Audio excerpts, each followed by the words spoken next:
This is an old light switch, and I want to confirm the power, what's the hot and what's the neutral. First, turn the power off, and then of course test, make sure it is indeed off the power. Next, get an extension cord.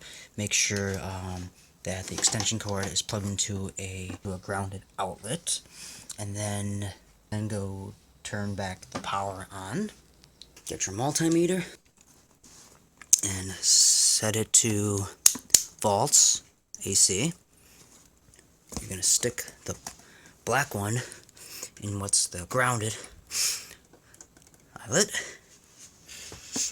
and then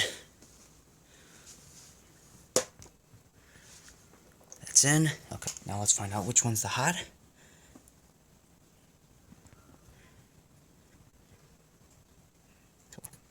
It's 124 volts. Okay, now let's try the other one.